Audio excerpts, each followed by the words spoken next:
and help control the screen real estate. So you can do that on your end at any time during the presentation. Great. So I am so excited to introduce Maria. Maria is a UX designer at XP Inc. She is deeply involved in themes related to inclusion and accessibility, especially in the digital environment. Currently, she's part of a team that develops this theme inside XP Inc. And other than that, she also has she's working on a non-project profit in parallel called Inclusivo, or More Inclusive, that seeks to develop solutions to the daily life problems of designers and educators. I'm going to go ahead and turn off my video and audio and let Maria take the stage. And don't forget, if you have any questions during the presentation, feel free to drop them in the chat or in the Q&A panel. All right. Thank you so much, Maria.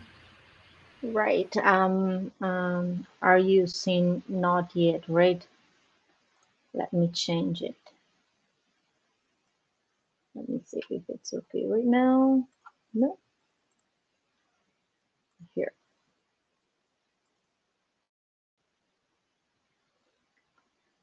Right.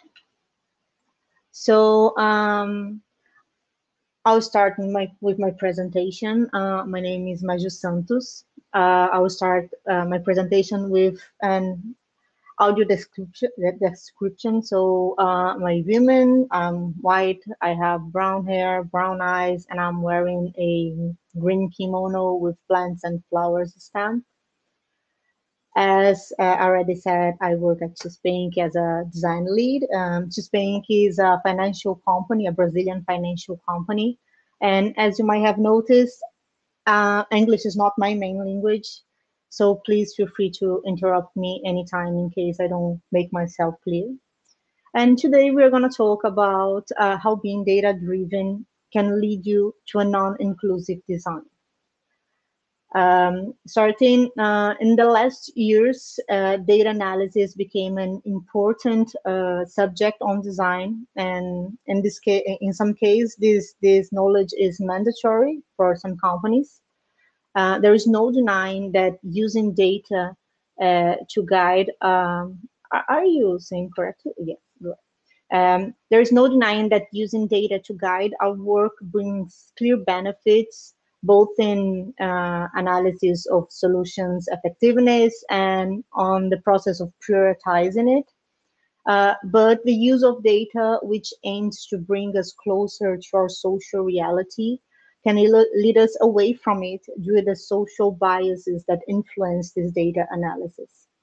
So as mentioned in the book Mismatch, it's important to highlight now that inclusion is not 100% good, just as exclusion is not 100% bad. Including and excluding things and people is a natural thing in our daily lives, especially when we talk about business strategy. But it's important to differ strategic exclusion from structural one. So what do I mean by that? I'll give some examples so you can better understand these differences. Imagine I'm from a cosmetical company that sells products online, and I've analyzed my customer base. And since I don't have men as clients, my conclusion is that women are my target audience. So my investments, time, communication are going to be focused on these users and the way they consume my products. See, men are not my focus. Somehow I have excluded them from my strategy, but it's a positive exclusion.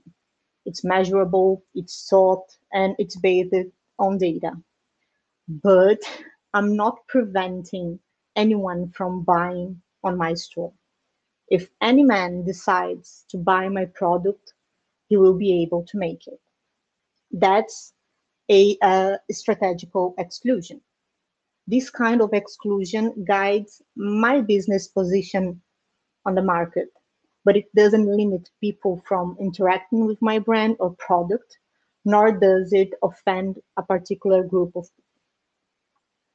On the other example, I still want to sell my products online, and I have analyzed my customer base just as the first one. And in this case, I've noticed that I almost don't have clients with disabilities. So my conclusion is that people with disabilities are not my target audience. In this case, I decided not to prioritize accessibility solution on my website because it will take more time to implement or anything like that. And now, do you think that this analysis conclusion is the same as the first one? People with disabilities probably will be not able to interact with my online store or buy my products. This exclusion, this second exclusion, was based on the same rationale as the first example, but it doesn't feel the same, right? This exclusion must seem strategic, but it's not. It's a conclusion that only reinforce our structural bias on our society, the bias that says that people with disabilities don't have consume power and that people with disabilities are not consumers. This conclusion does not affect my brand strategically. This conclusion only exclude a group of people because of some characteristic that I deeply don't understand. So on the first case, I excluded a group of users of my market focus, but not negligence their liberty of consume what I sell. And in the second example, I jump into a conclusion based on my social bias, probably a wrong conclusion. I could make the second analysis and take a totally different conclusion. Just as maybe I don't have clients with disabilities on my base because I just didn't ask them when they were registering if they use some kind of assistive technology. Or maybe I don't have users with disabilities on my user base because somehow my brand is not accessible enough yet. So when thinking about exclusion, the better way is think about the user main objective on the platform we are creating. In this example, buying cosmetics is the main objective on the platform. So all users need to have access to the action of buying cosmetics.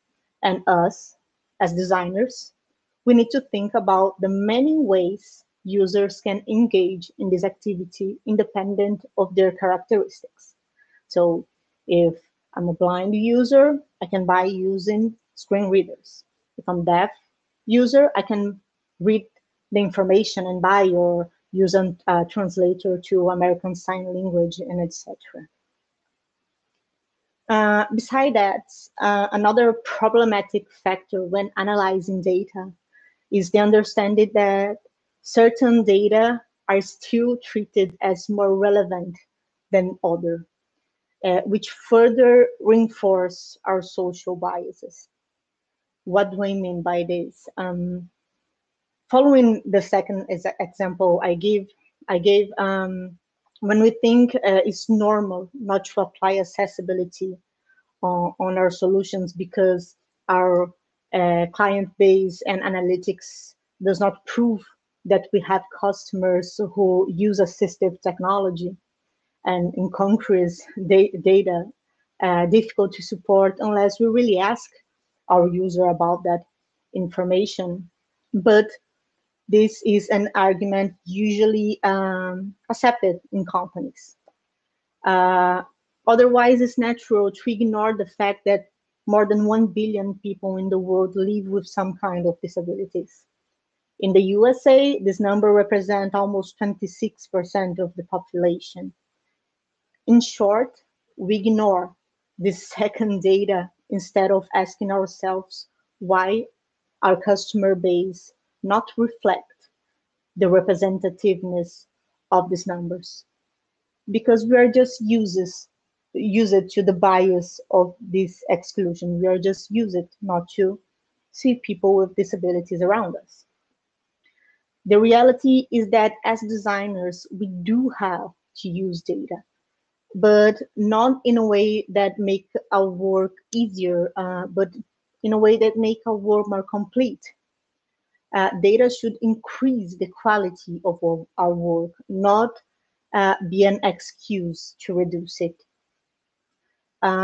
Structural racism, LGBT phobia, Calvinism, capacitism, all of them are latent problems in our reality. And as much as we strive to end these biases, they will only that will only happen with conscious effort and thought.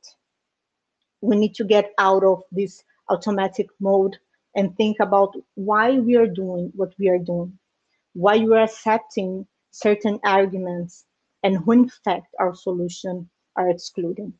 It's an strategical exclusion or a structural one. It must seem complicated to abandon these biases of empirical and natural knowledge and have 100% conscious design process. But if we look deeply, the whole concept of design is based on inclusion. The problem is that for some time we started abandoning these concepts. We were more thinking about how than why things are what they are. And when we don't ask ourselves why, we ended up losing some details that may seem little to us, but are essential for some users. It's natural for any human being to create shortcuts to reduce cognitive stress. David Thomas has already talked about this an hour ago, but time goes by and these shortcuts becomes rules. And that happened, for example, with the underline on links that were used to improve the experience of people with color blindness, for example, and now these underlines almost doesn't exist because they are ugly. Happen with image description that doesn't exist anymore either.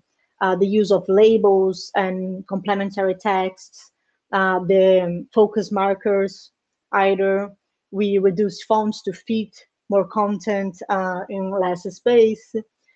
We created rotating banners and flashing banners to sell more, among other practice that have become part of our daily lives and that directly affects accessibility and good design. All shortcuts that we created and became rules, they became that because they have not been shown to have significant impact on the experience of people involved in the process of creating these solutions. In this case, people that work on our companies. So here it's clear how exclusion is a chain process, right?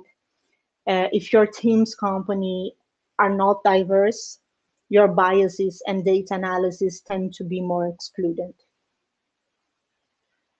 After all being said, you might have been wondering, what do I do to change that since I'm not the owner of the whole process, right? I'm just a designer. The quick tip is baby steps. Start with things that are within your reach, designer things. Things that belong to our specialty so much that hardly anyone will question us. And if they do so, certainly will dominate the arguments. So I'll give a list of some quick tips. First, search organic data on social media, app stores, and complaint websites. We often find low ratings and comments related to user lack of belonging on these places, just as high prices, connection problems, accessibility problems, communication problems, brand position problems, people offended, and etc. Generate inclusive data in qualitative tests and share them with the team. It's important to remember that part of the data used today on companies are generated by the UX team itself through qualitative tests. So the first step is to include a wide audience to respond these tests. Include people with disabilities, include elders, include people that are not your users yet, but they have the profile to become in the future. And generate data that reflects the reality of your company, but also the change you want to make in this reality. Create inclusive personas. So create personas with disabilities, other personas, just as in the example above.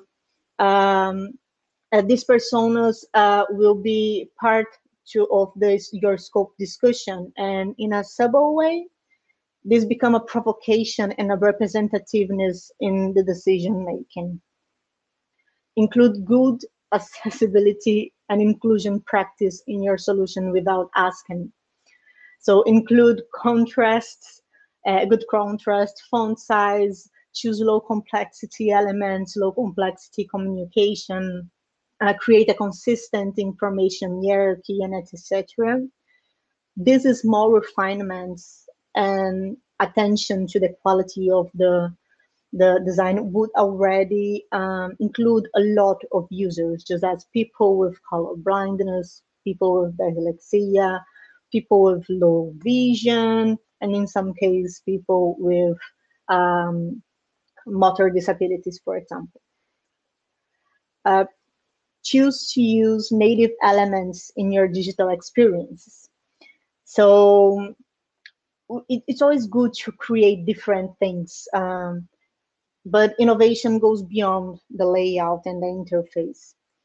Native elements are more accessible by default and better interpreted by screen readers and assistive technologies. Due to the simplicity of implementation, they are easier to defend with your technology team and create an accessible solution. And how about taking a step forward if you are already comfortable working with accessibility? So ask non-binary information when registering your customers. So make possible to study data, gender identity, and sexual option data instead of only focus on biological gender.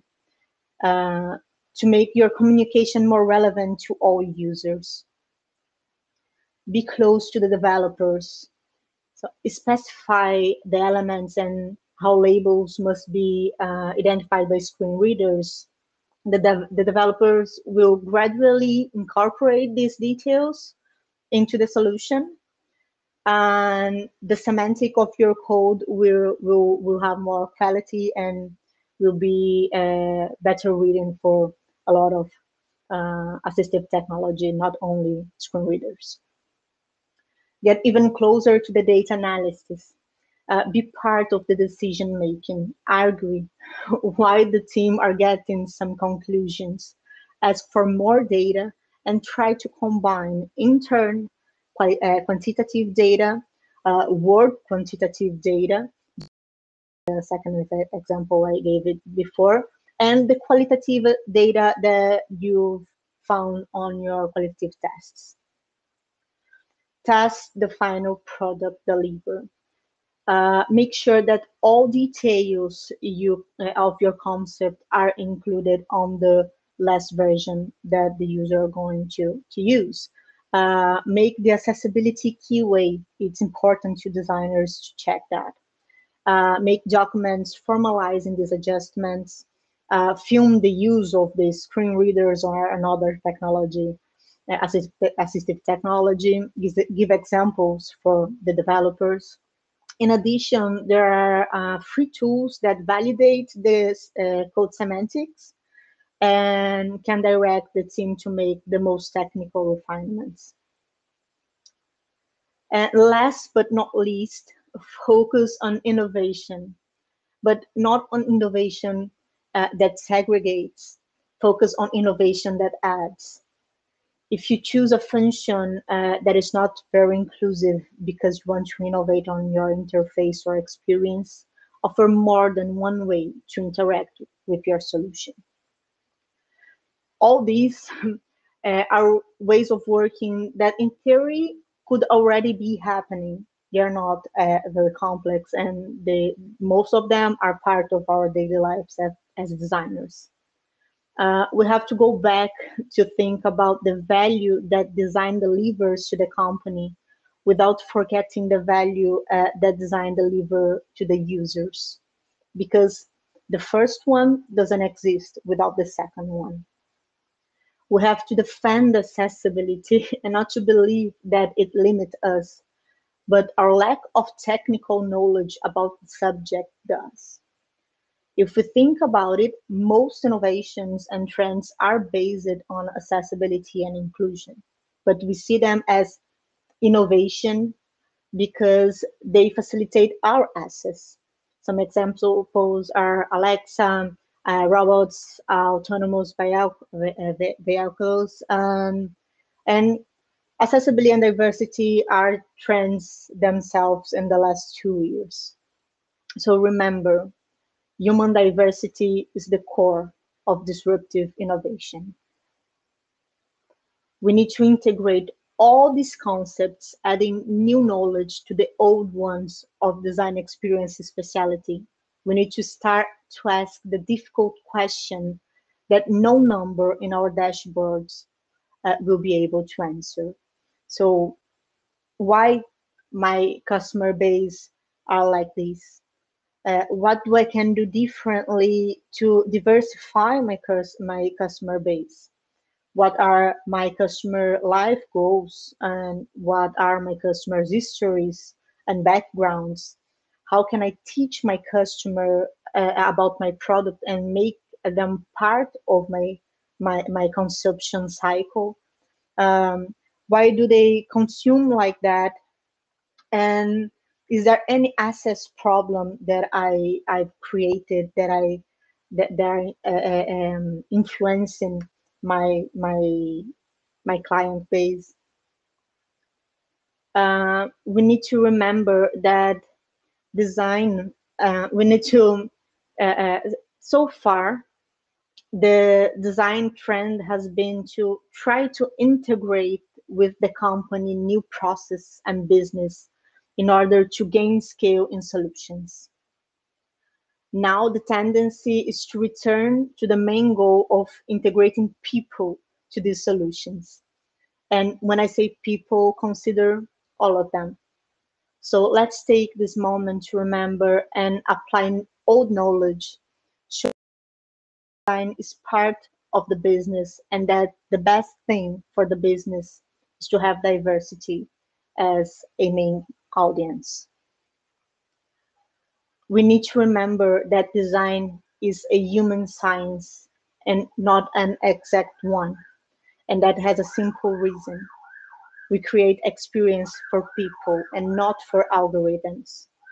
So unless we are data experts that can isolate the data from any social, historical, context bias, the data will always be based on the current reality. And maybe that reality is not the one we want to replicate for our future. Thank you.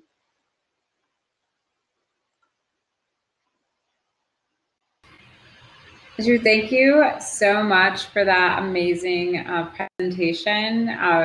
We have learned so much from that, so much to think about. I'll go ahead and look at some of the questions that we have. For those of you, if you have not already done so, go ahead and leave your questions in the chat or in the Q&A. Jenna does have one question. She wants to know, what's an example of native versus non-native elements? Great. A native element usually depend on the platform you are creating your solution, but native elements are the ones that were created about, in case of iOS, the native elements of the code of iOS that were created on the core of these codes. On web, for example, we have these native elements just like radio buttons and checkbox, but usually we prefer to create another elements because visually we can make them more interesting.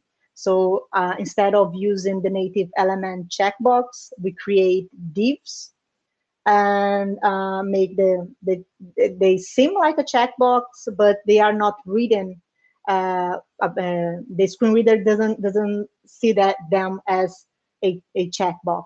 The screen reader identify them just as divs. So in this case, if you are not using a native element, you probably will need to use area labels to make them being identified correctly by screen readers, for example. And in case using data and native elements, you don't need to make this effort. They will be reading right on the first page. It's easier for your developers. Thanks so much for sharing that. For those of you who didn't catch yesterday's keynote session, if you all remember, Jennison mentioning that he wasn't able to submit a form because it was not appropriately labeled as a checkbox, and he was not able to do it. So this is such important, crucial advice. So thank you so much for sharing that, Manju. Great. Do we have any more questions? I see Catherine saying, excellent data is based on current reality. This may not be what we want. Yes, definitely. And not what we want, Catherine. Okay, great. So Catherine says, hi, excellent presentation. What data sources do you recommend as being unbiased? So for example, I used Google Data Studio and Social Chorus for data reporting. Mm-hmm. It's important to remember that technology, the technology does not have biases. The technology has biases that we inputted on them. So all biases are created by humans. So these platforms that you are using, they will not have biases. They will show you the data as it is. You need to make questions about why this data is like that, instead of just accepting that and accepting that all the exclusion of this data. So in the examples I gave you, these platforms show you that you have more women as customers than men. So you can choose to make it a strategical exclusion or a structural one. The importance is that your biases are interfere on your analysis, not on the source itself. You have the biases. The source will only have data, because the biases, they are created when you transform data into information, when you take the data and transform it into a conclusion and act about that on your project. Thank you so much for that. That's super informative. We have another question. Someone wants to know, what do you think is the easier and faster to redesign an existing app to do it accessibly, or should you just start from scratch? Okay, so the first tip is to, if you are redesigning it, use native elements, of course, when we are talking about coding. So respect the coding semantics, but it's important that to make things accessible, some part of the accessibility is about the code structure. So is how you communicate the experience, the non-visual experience, for example. And it's important to remember that if your code is well written for screen readers, it will probably will interact well with another kind of technology, assistive technology.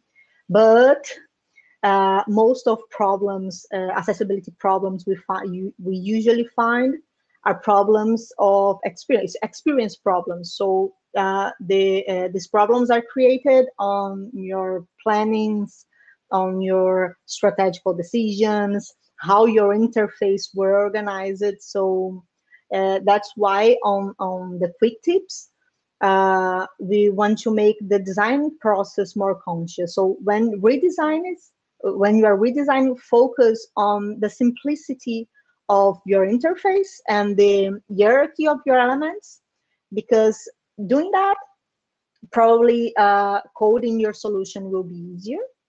And if coding it is easier, probably your semantic code will be better. And remember that accessibility usually is about some checklist, just as the size of the touching area, the context of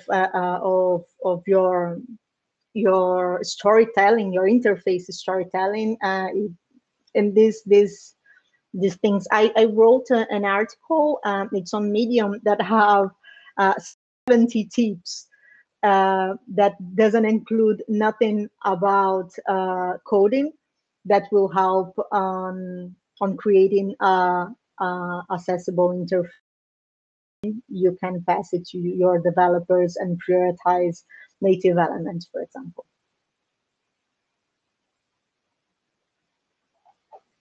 And I'm going to go ahead and share that Medium link in the chat. So this is a link to Maria's Medium, where you can see some of the articles that she has published. We'll do one last question before we close. So Catherine wants to know, what quick tricks do you have in explaining why accessibility is important to an executive level leader or reach? So for example, time is usually a pressure, and undergoing accessibility checks can take extra time. Okay, so the main problem we have currently have about defending accessibility is that we need to refactor everything we have. So just as asked before, on the other question, the person was redesigning their app, because when you create something that is not accessible, it's not easy to make it accessible. So the best argument is to start with new features and make them accessible, because when you are you plan accessibility from the start, you involve people with disabilities on your test and etc. Usually you have an increase of 2% of effort on developing. So it's not much comparing to 20 or 40% that you can reach if you need to make this refactoring. So first, try to make new features accessible and make this refactoring as time goes by. So if you are refining something that already exists, make this refinement accessible. That's a great strategy. Other arguments are, first of all, unfortunately, the argument of the law. So it's being accessible. It's a law. I don't know how it's on United States, but in Brazil, you need to have an accessible experience. It's related with the customers' judicial problems and etc. of the company. And these kind of problems have a impact, financial impact, just as the impact of the brand on the market. So now nowadays, the subject of inclusion and accessibility is a main topic. And if your company is not accessible yet, you might be exposed about this thing.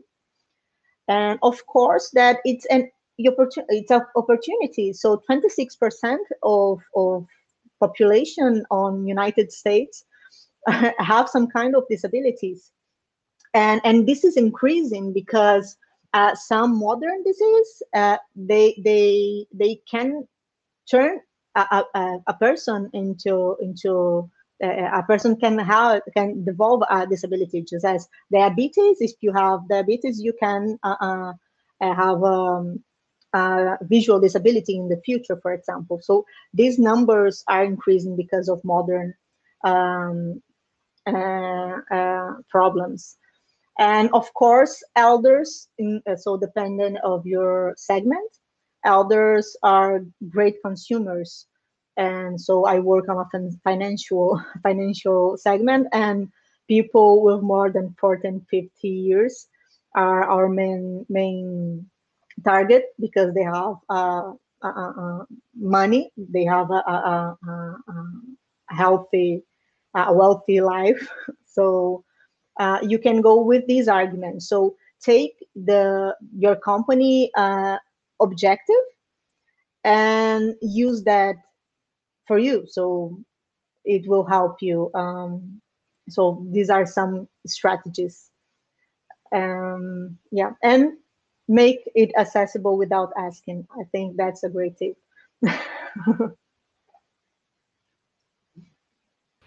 Well, thank you so much, Banju. That has been such a pleasure to have you, and we have learned so much. And thank you so much for sharing about how we can go back to our organizations or companies and try to push to make sure that we are including things like more inclusive personas that don't just center people who are, you know, quote unquote, the average person, which there is no such thing. So thank you so much for being here tonight.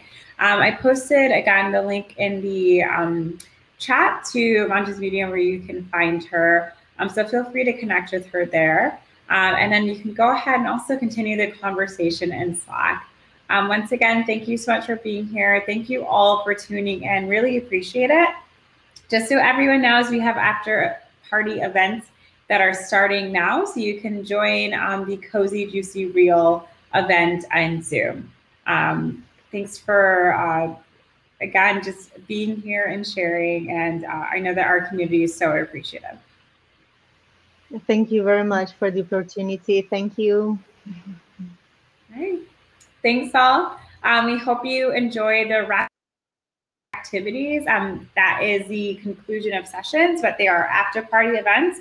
Feel free to join with a drink of your choice and have a great rest of the evening. Bye. Bye-bye. Thank you.